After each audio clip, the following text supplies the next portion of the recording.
Hey, sis, I'm looking at souvenirs right now. What should I get? What have you been up to? You haven't contacted me in forever. Huh?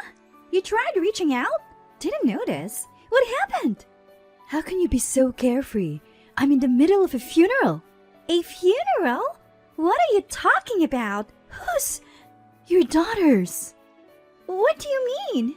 It all happened on the day my sister said she was going on vacation and left her daughter Ellie with me. Despite knowing that Ellie had a fever, my sister left anyway. I reached out multiple times but no response. By the time she did get back, it was too late. I was beyond furious.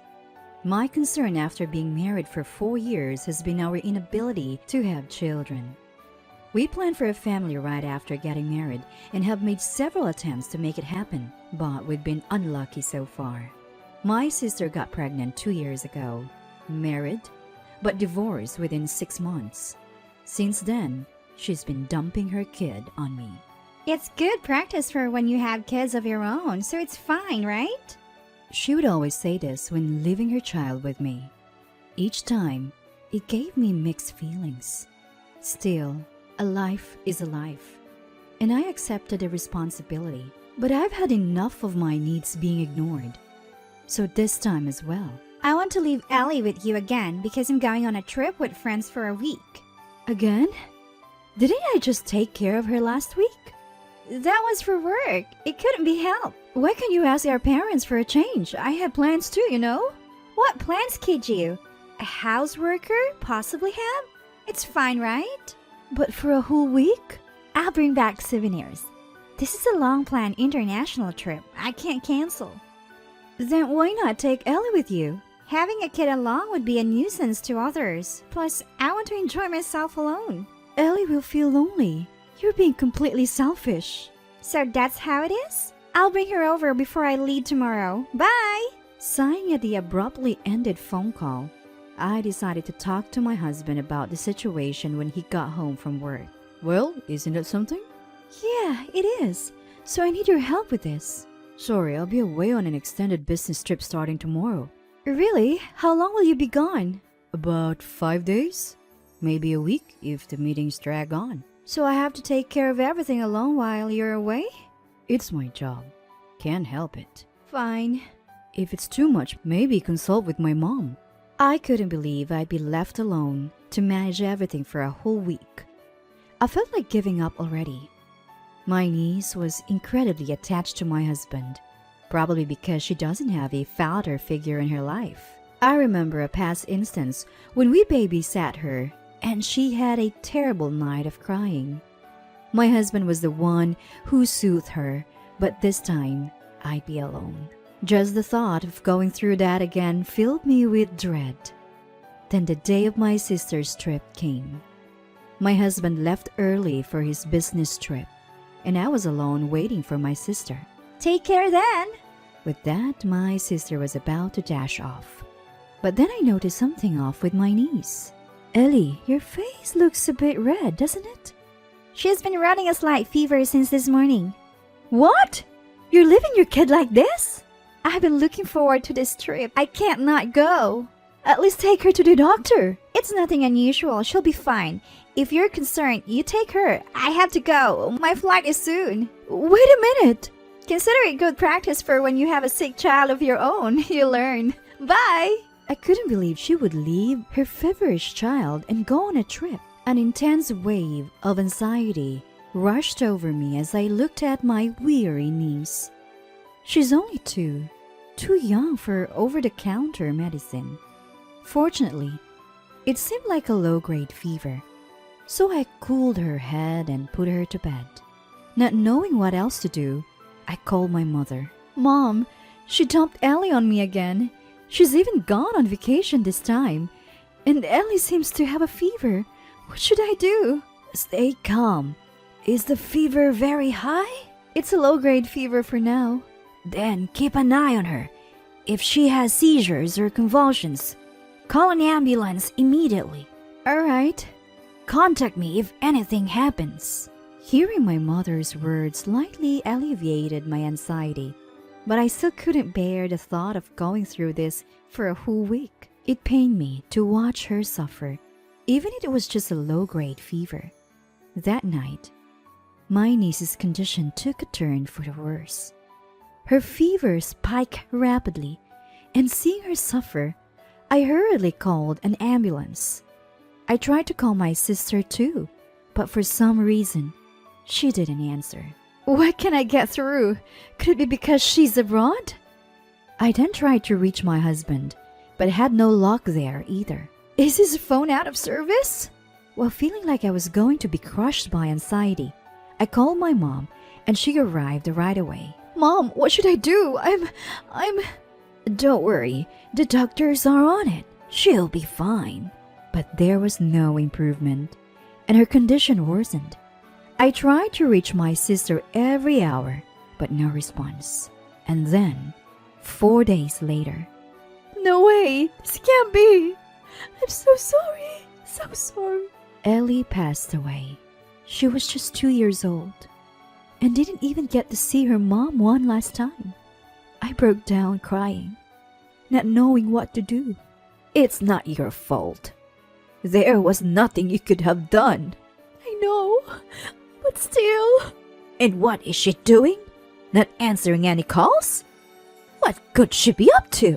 If I've known it would come to this, I would have asked for her hotel at least. Filling up with regret, I had Ellie's body taken to the funeral home.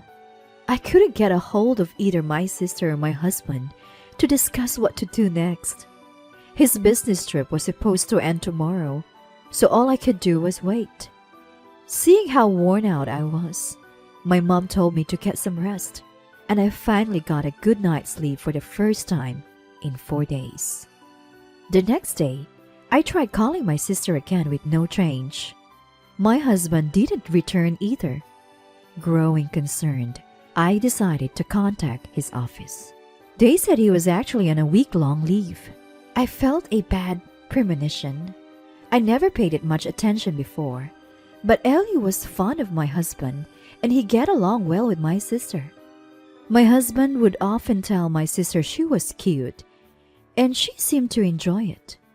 And when my sister would leave Ellie with us, my husband often returned home late. But lately, they came back together. Once the suspicion began, it snowballed. The day they both left was the same, and the number of days they'd been missing is the same too. Is this a coincidence? I went to check my sister's Instagram and found photos from 2 days ago. She was in a hotel room, enjoying room service. Upon closer examination of the photos, I noticed my husband's reflection in the mirror. I was convinced that they were having an affair. Leaving a sick child behind for an affair, and with her own sister's husband at that. Unforgivable. I saved the photos, and in between arranging Ellie's funeral, I obtained divorce papers. 2 days later, Ellie's funeral took place with only family members present. Why isn't she here? Still no contact? That's right. Not being at her child's funeral. What kind of mother is she? Unbelievable. Finally, my sister called, just as our parents were fuming. Hey, sis! I'm at the airport shopping for souvenirs. I'll be back today, so I'm wondering what you'd like. I also want to thank you for taking care of Ellie. What have you been doing all this time? I was on vacation. We tried reaching you multiple times. Why didn't you pick up? Huh? Sorry, I didn't notice. Maybe because I was abroad. Anyway, do you want anything? We're in the middle of a funeral right now. Let's talk later. Whose funeral? Your daughter's. What? What are you talking about? Ellie passed away 2 days ago. Wait, I don't understand. Ellie had a fever and you just left her. She was calling for you, saying mom, mom until the very end. Huh? You're essentially responsible for your own daughter's death. Wait a minute. If you can't believe it, come back home. That night, astonishingly, my sister came back home with my husband. Seeing my husband comfort my sister as she broke down in tears made me feel disgusted. I'm I'm sorry. If I had been there for her, I'm truly sorry. I know this is a bad time, but I have a question. What is it? Ever since the night you left for your trip, I've been trying to contact you every day. I've called, sent text messages, and even WhatsApp messages, but you never responded. Why is that? Well, I was abroad and I couldn't use my mobile phone. Is that so? Then what's this? I showed her a picture from her Instagram. This was posted 4 days ago. If you could post this, then you must have been able to use your phone at the hotel, right? You noticed my messages but found it too troublesome to reply, didn't you? That's why your WhatsApp messages were never marked as read. You simply didn't want to communicate with me. Am I wrong? That's not true. Let's ask the other person in the photo then. The other person? Did you enjoy your trip with my sister? What? I zoomed in on the photo and showed it to both my husband and my sister. Both of them turned pale as ghosts. Our parents, who also saw the photo, were shocked. Looks like it's you in the mirror reflection. Care to explain? Isn't that a mistake? I was on a business trip. I contacted your company. They said you were on a vacation for an entire week. If it wasn't you in the photo, then where were you? You must have had a great time posting a photo like that. But you made one big mistake. I didn't think I would be caught in the reflection. I'm sorry. Finally, both of them admitted to their affair. The tension in the room was palpable. My parents were livid. What on earth are you doing? I can't believe you abandoned your child for a fling. You're no daughter of ours anymore. We're cutting you off.